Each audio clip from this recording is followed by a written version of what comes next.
How's everybody doing today? Doing good. Let Going me to the beach on Friday. go to the beach That's on right. Friday, and let me just say that it feels amazing to be in a season of football again. The fact that there is football on all day on Sunday, all day on Saturday, Monday night football, Thursday night football. It's the best season. Don't remind me. I think fall is probably my favorite season, not only because we're back into football season. Usually, a team that I like is playing baseball in October. Probably not this year. RIP Braves. And just the cooler season going into Yeah. the holidays. I don't know. It's just my favorite. The Yeah, weather, and it's pretty. It's like trees are colored. I mean, it's really pretty time. it's hard not to like summer, but it's just as hot as Oh, it I can get here. love summer. I think what I dislike the most about summer is just you don't get those cool mornings. Like I don't mind it. It's like 85 outside right now, I think, and it's warm, but it feels good. But you also got a little bit of a cooler morning. I think it was like Yeah. 67 degrees when I woke up this morning, and so Right. you don't. It's just Yeah, it feels nice good. going outside, not sweating from the start. We had a few of those really crispy mornings where it was like mid 50s, and that was perfect in my opinion. I absolutely love that. And then, of course, my girls, they leave for school, I think right at 7. And whenever we had that little cold spell and it was in the 50s in the morning, they were like, it was freezing outside. Hey, I'm with them. Like, I agree. It was cold. you don't even know what's coming. But yeah, Right. football's back. It does feel good. If you're a football fan, if you dislike football, I guess sorry. Sorry, which I guess Jeri Anne, you get Who forced doesn't to love football though? you get forced to watch probably an I get overwhelming amount of forced. football. I love football until I have to watch it literally like 5 straight days in a row, and I'm over it.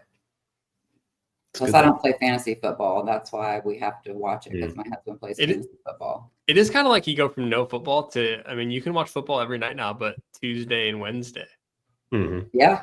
It's on every other day. That's right. I can see that becomes a bit much for people, but. Right. Well, thanks for joining us for the Retire While You Work podcast. Today, our topic is diving into why it's so difficult to stick to a budget. I think for all of us, we've all been there where I think probably almost everyone can say they've been at a point where they've pulled up an Excel spreadsheet or a piece of paper and you've written out a budget. Okay, this month we're only going to spend this amount of money on groceries, this amount of money eating out. We've got our bills and utilities here.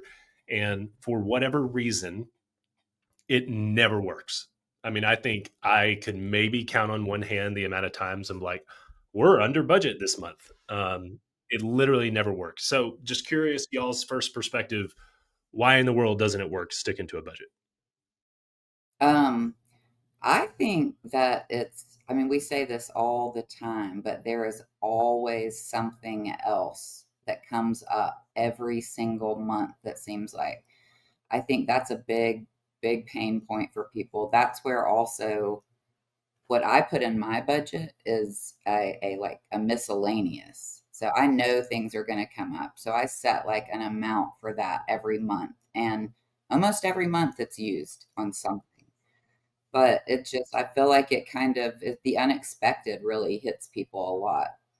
Yeah, I think there's just a lot of unexpected things that come up in life. Whether it's like having to get the oil changed on your car or having to take your dog or your animal to the vet for either some routine type stuff, which I feel like is like very expensive, but you're also You need wanting new to do it. tires, You need God tires on your forbid. I car. mean, like, yeah. So I think it's just, yeah, I'd be curious to see like when you think about a budget, like people who are over budget, not because of over budget on like things that they bought that they truly didn't need. And like, as far as the budget as, not even going over on like groceries and stuff, but just those true unexpected expenses that pop up that are the ones that put them over a budget. And also when I think about my own budget, I mean, the numbers that I put in there for like groceries and eating out are probably 2 years old now. So am I really over budget, or is it just I actually need to adjust up because things are more expensive? I mean, it's probably my generation, but I live by my budget. Like I really do. But what I've been able to do later in life that I couldn't do at first was put everything that I spend on a credit card and then pay that off every month. So my budget isn't as like extreme now as it used to be when I would just have to pay everything out of my bank account, and trying to calculate all that and what hasn't cleared and all that stuff. I don't know why, but like my kids now today, they don't really have a, I mean, they have a budget. They've built a budget. I don't know how often they look at it, but they definitely don't keep up with like their spending. And I think that's a big problem with keeping to a budget, is if you don't really keep up with your spending. I think one of the number one issues with the budget is it is presented or treated as restriction versus freedom. So it's, I'm restricted. I can't spend money on this. I can only spend money on this, as opposed to the opposite view of, I have the freedom to spend this amount of money on this certain topic or subject or area of your finances. And I think for those who have not made a budget before, I think you're starting in the wrong spot, because like you said, if you don't track your spending, you have no earthly idea of what number to even put there. Right. If you have What Yeah, you're just category? going to guess. I'm like, oh, I should be spending $500 a month on groceries. When in reality, Yes. yeah, to your point, what have you even spent the last 3 months? Maybe Mhm. you've only You have spent no idea. 300. Maybe you spent 1,000. Right. Right. Probably more And than there are 300. I feel like you some can't go good there without figures, spending 150. some estimated figures of, oh, you should only be spending 25% of your income on housing. And there are some large kind of macro view percentages for spending. But my number one recommendation, if a budgeting is not working and it continues to not work, throw out a budget and just take a couple months and track expenses. I think that is one of the best things that you can do to set yourself up in the future for success for budgeting, is take a couple of months and just purely track expenses, because then you can look back. Don't just do it over 1 month, because you're going to have those miscellaneous expenses that don't pop up all the time, but do it over 2 or 3 months. Just learn about yourself. View it as, okay, I'm going to learn about myself, learn about my family, how we spend money, the frequency of, how we spend money. Oh, I didn't realize we go to the grocery store every other day because we just do a bunch of small trips. That adds up to a lot. What if we started doing one weekly grocery trip on Sundays? Maybe that would help impact and control our groceries, something like that. But then knowledge is power. So then at the end of those 3 months, you can look back and say, oh my goodness, wow. Like now I see the trend of what we're spending at the end of this 3-month cycle. Okay, now we're prepared to make a true budget. And you can set yourself up for, okay, I'm giving myself X amount of dollars in this category for clothing or coffee, that sort of thing. Okay. And then once it's out, if you want to make sure that you're not overspending. And I think what I like about that too is it lets you even know like where you're spending. So you may you just forget things. You may forget about a streaming service or something else that you spend money on each month that you just kind of don't put in the budget and then never really gets tracked. That hopefully as an exercise just allows you, to Carson's point, as a starter, just catch everything. And I would recommend, probably 3 months, like do that for at least a couple months, I think. So you can. And if you don't know how to get started, there's a lot of apps out there that can help you track your spending. It'll even help you build a budget, show you exactly what your income coming in, how much is going out, where it's going, all that. There's a lot of different apps. I mean, if I sit here and Google search spin tracker, I mean, there's literally a gazillion websites that come up. You can go old school, and that's an Excel spreadsheet, or you can go modern, connect your bank accounts, credit cards to one of these companies, and it's pretty easy. Personally, like you said, with knowing where you're spending your money, I reconcile my bank account every month. I know not everybody does that. That's kind of an old school thing. But even electronically, it takes me like 3 minutes to reconcile my bank account. It's not a difficult thing. I'm not doing pen and paper in an old school checkbook, but I do it, I guess, the modern way through my spend tracking app, and it's super easy. But that's because I know where all my money is going. Yeah. But if somebody wants to do pen and paper, like that's totally fine. I think it's about finding the system as long that as works. you're doing it. The system that works for them and that they're actually going to stay committed to and pay attention to, versus like using an app that they pay $100 for a year or whatever it costs, and then logging in every 6 months. Like if you're not using it, that's not working for you. It needs to be something that you like to do each month and makes it easy for you. And maybe it changes over time. Maybe it does start pen and paper, goes to an app, whatever that might be, but it's just whatever works for you. Realize that it's not going to be transformative in your life that first month. It truly isn't. I mean, in the same way that and it's going to take hard work. Like, it's not just a super easy thing to all of a sudden get on top of tracking your spending and sticking to a budget. It is a very difficult thing to do, taking control of something that, once you could look back and say was in control over you, taking control of your money.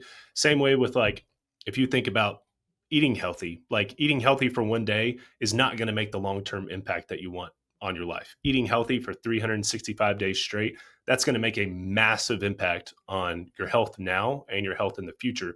Same way with this whole practice of budgeting and tracking your spending. I truly think that you do it one day, you're not going to see an impact at all. 30 days, all of a sudden it gives you more information. You do it over a year, that is a massive amount of knowledge, which then translates to power about your financial situation to make educated decisions and educated decisions, and just an overall knowledge about your just having that information. Yeah.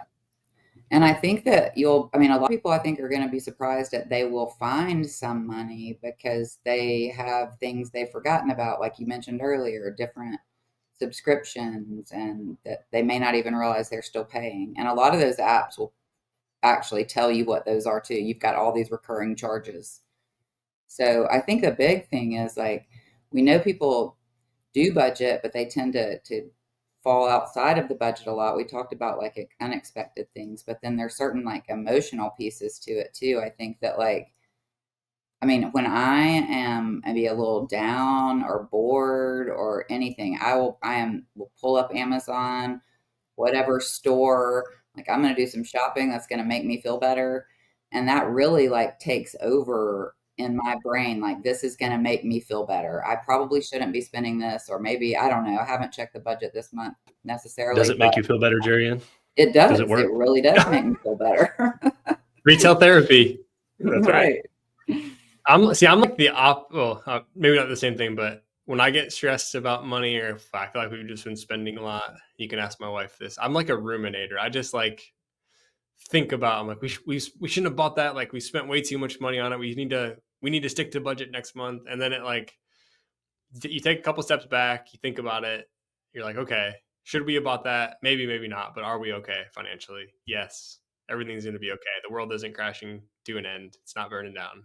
It's going to be okay. But I think that's what I would tell people too. It's like, just because if you're over budget every month, if you're not ruining your financial health and you're still saving into retirement and investments and kind of doing that system of paying yourself first, things are going to be okay. I think you just need to know that, hey, if I need to really lock myself down, like, you just need to have the ability to do that in times of lower income or whatever it might be, so that you're actually sticking to your budget. Yeah. It's okay to go over every now and then, just be able to pull the reins back if needed. Yep. Yeah. So if you're, like, putting away money each month and then you are going over budget, then, reevaluate. Maybe you only put in 500 this month versus 1,000, and then kind of work that back in and get back into the budget. But if you're already saving and doing those steps and putting into your 401k and whatever, and you are still going outside of the budget a little bit, that's just where you need to look. Just what are you doing there, which is great. Keep doing it, but just to adjust it back a little bit, like Myles was saying. And I think in the perfect world, you try to not cut back on the investment savings so that you're not sacrificing the plan. You try and find a subscription or two, or you eat out once or twice less a month to save on that front before you start to cut the savings. Yeah, but for sure. Same principles. Yeah, so you almost graduate through different levels of how you progress. First, you have to learn about your savings just to make sure you aren't negative on a monthly basis, even if you aren't saving yet. Then you get to a point where, okay, you're saving a little bit, but then we can back up and we can say, okay, from a 30,000 foot view, now I want to do a retirement planning. How much do I need to save in order to get to retirement? Then all of a sudden you're backing into your budget with the end in mind. And I'm making something up, but maybe you just need $1,000 a month that you need to save into retirement accounts or long-term investment accounts. Once that is 100% in your budget, then you can come back to and say, okay, as long as I'm not spending over 100% of what's left, it's kind of, who cares if you're spending, every single penny of the money that's left over, because you've already paid yourself first. You're already saving to hit your goals. if you spend 100% of the leftover amount, that's okay. That's honestly ideal because you've prioritized your goals. You've prioritized what you want to save for, whether it be retirement or it can be smaller goals with like buying a house or buying an investment property, a car, a vacation, that sort of thing. And then if you spend your other money, sure, maybe you're not happy about, oh, we overspent on restaurants, but we underspent on clothing, so it washes out fine. Maybe you're not happy about that trend, but you can still back up and be very, very satisfied with the fact of A, we prioritized saving and we saved first and we didn't overspend to make us negative for the month. That is a massive win. But in order to get to that point, you've got to have the ability to save. In order to save, you've got to be able to shove a portion of your income aside on a monthly basis. And if you're not there yet, you've got to be able to take control of your spending. In order to take control of your spending, you've got to know what you're spending your money on. Yeah, it does. And for some people, it's when you're just getting started out, it's, figuring out how to grow in your career and maybe make a little bit more money along the way. And ideally, that's where you start to build a little bit extra savings also. And some of that comes from just investing in yourself. Maybe it's some certifications for your profession or whatever it might be in order to help you get income up a little bit. But you should always kind of work under the assumption that, what can I do with this budget each month if my income were to only go up by, a cost of living raise or whatever it might be each year. Give yourself some grace. I mean, we are financial professionals. I guess we can call ourselves financial professionals. We're not perfect. None of us are perfect. And keeping a budget or not overspending, it happens. Like there are always going to be months where you're going to end up overspending. Cut yourself some grace. Realize that no one's perfect when it comes to their spending and matching a budget on a monthly basis. But that's something I feel like we're a good resource of. So it's extremely encouraging to have people reach out and ask us questions about this stuff. Me, Myles, Jeri Anne, David, anyone who's on this podcast is always here as a resource for anyone who needs help. It's a budget is one thing that so many of the clients we work with struggle on. I mean, it's one of them, especially like in new client meetings. It's, if we're talking about a budget, like a lot of people, a lot of times they don't have one. They don't have one. They don't know what that looks like. They don't even know. They're saying, we know what we spend, but it's way too much. We need to find somewhere to pull back. And so, or they're saying like, we're saying like, what would your, think about retirement. What would your income look like each month if you were just, you're spending money kind of thing. They have no idea. Yeah. Literally no idea what they're spending. And then you can't even figure out how much money you need to retire because you don't know how much money you spend. Yeah. You're right. It all leads into it. It's a big variable in financial picture today and planning for the future. So it's important. It has a bad context around it, but I think with some easy steps, but definitely some hard work, it can make a very big impact on your long-term financial future. So, well, good deal. Well, that's a pretty good topic, but like I said, if there's ever any questions, anything that our team can do, feel free to reach out. But we'll be back next week with another good topic. But thanks for joining us on the Retire While You Work podcast. See everyone later. Thanks.